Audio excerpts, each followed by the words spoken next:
Bron Breakker just speared the wrong man and it cost him everything. If you love WWE drama and insane wrestling moments like this, make sure you smash that like button, subscribe to Slam Nation, and turn on notifications because things are only getting crazier from here. Drop your thoughts in the comments right now because I want to know whose side you are on. We are one night removed from Clash in Italy, WWE is still in Turin at the Inalpi Arena, and the air inside that building is electric.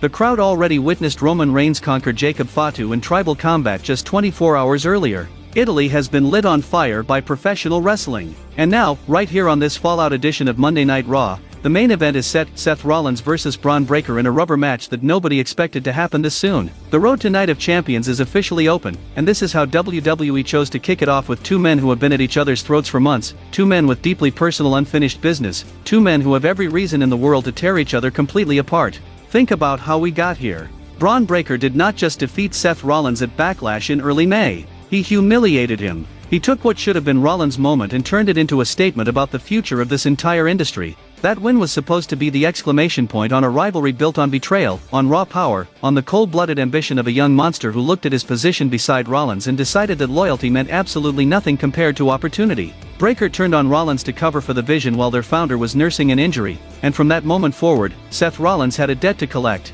Backlash was supposed to be payday. Instead, Breakker walked out with the victory and left the Visionary standing there wondering what he had left to prove and who he still was inside this company. But Seth Rollins is not built like other men. The moment this main event was announced for Raw in Turin, the energy shifted. Because Seth Rollins in Italy, with an entire arena singing every word of his entrance theme back at him, is not the same Seth Rollins who lost at Backlash. This crowd treated him like a god walking into that building. They knew every lyric. They sang with him for so long that the match itself was delayed just to let the moment breathe, and Rollins soaked up every single second of it. You could see it in his body language. He was not here to survive tonight. He was not here to just compete. He was here to reclaim something that had been stolen from him. The match itself was a clinic from the opening bell. These two men have found a brutal, electric rhythm with each other that makes every exchange feel like it genuinely matters. Breakker used his physical dominance early, sending Rollins crashing into the crowd and establishing the kind of overwhelming power advantage that reminds you just how terrifying this man is when he is locked in. But Rollins kept coming. He reversed a military press, found angles that neutralized the size difference, and refused to let Breakker dictate the pace of the match for more than a few moments at a time.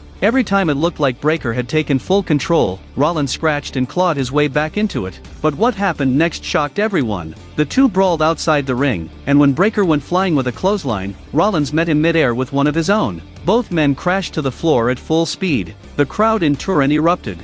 This was no longer a wrestling match. This was two men trying to end each other on live television in front of thousands of screaming Italian fans who had already been emotionally wrung out by 24 hours of premium WWE action. Back inside the ring, Rollins found another level. He hit a pedigree through the announce table on the outside, dragged Breakker back into the ring, and delivered another pedigree in the center of the canvas. The referee counted. 1, 2, Breakker kicked out. Fans could not believe what they were seeing. No matter what Rollins hit him with, Bron Breakker absolutely refused to stay down. That is when the Vision made their move. Austin Theory walked down that ramp with the same smug confidence he always carries, and suddenly this match had a wildcard neither man had planned for. Rollins saw it coming, clothesline Theory over the top rope, and seemed to have things under control. But Paul Heyman, ringside and calculating every second of this match, distracted the official at precisely the right moment. Theory grabbed a title belt and cracked Rollins across the skull with it. Just like that, all the momentum evaporated. Dirty. Calculated. Exactly what the Vision does best. Then Montez Ford arrived and this completely changed everything. Ford came flying around the ring post and dismantled Theory, removing him from the equation entirely. The crowd erupted. But Breakker immediately responded by spearing Ford into the ground, putting him down hard. And then, with Ford laid out on the floor and the chaos at its absolute peak, Bron turned all of that rage onto Rollins and launched another spear. Rollins kicked out.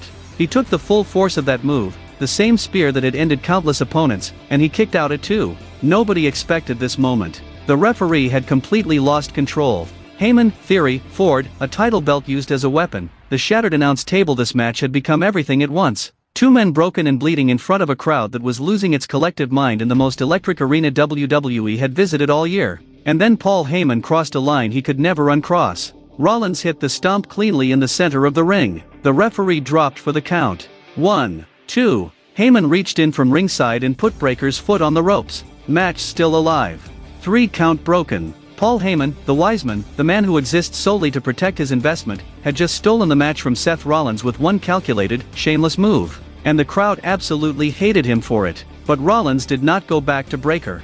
Rollins went straight for Heyman. He stepped out of that ring and walked directly into Heyman's face. Paul stood his ground. That was his mistake. Because Breakker, who had spent those seconds dragging himself back to his feet, saw the opening he had been waiting for. He locked eyes on Rollins. He loaded up. He launched himself forward like a freight train with every ounce of power he had left in his body. Rollins moved. Paul Heyman did not. The Oracle went through the barricade like it was made of cardboard. The sound was sickening. The crowd exploded with a reaction that was equal parts horror and pure satisfaction. Heyman laid flat on the floor. The man who had been controlling this match from the outside, who had distracted referees and pulled feet onto ropes and turned every situation to his advantage, he just became the victim of his own superstar's rage. Things became even more chaotic as everyone at ringside scrambled to process exactly what had just happened. Bron Breakker looked down at Heyman and the fury overwhelmed him completely. He turned around and stormed back into the ring with everything still boiling inside him. One more spear. That was all he needed. Just one more and this would be over. He lined it up, dropped his shoulder, and exploded forward with the most violent version of that move he had thrown all night. But Rollins was holding the World Tag Team Championship belt directly at his chest. Breakker's skull collided with the gold at full speed. His own momentum destroyed him. His own power, his own rage, his own instincts all turned completely against him in a single moment by one man's ice-cold presence of mind. Breakker crumpled to the canvas, out cold. And Seth Rollins, the visionary, the man who has been knocked down and left for dead by this rivalry more than once, hit the stomp one final time and covered Bron Breakker for the 3 count. It is over.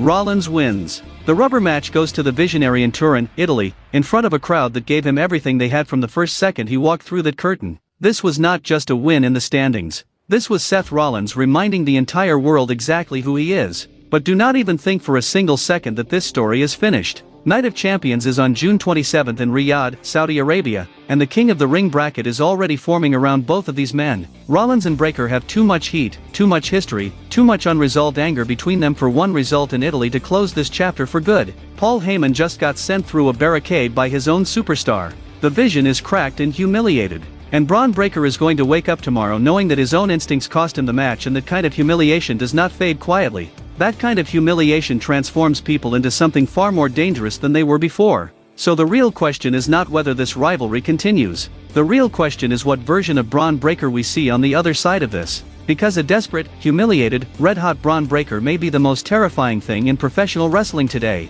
Smash that like button, subscribe to Slam Nation, share this with every wrestling fan you know, and get loud in the comments right now. Is Seth Rollins truly back on top for good, or is Bron Breakker about to become something none of us are ready for? I want to hear from you. Sound off. I am reading every single one.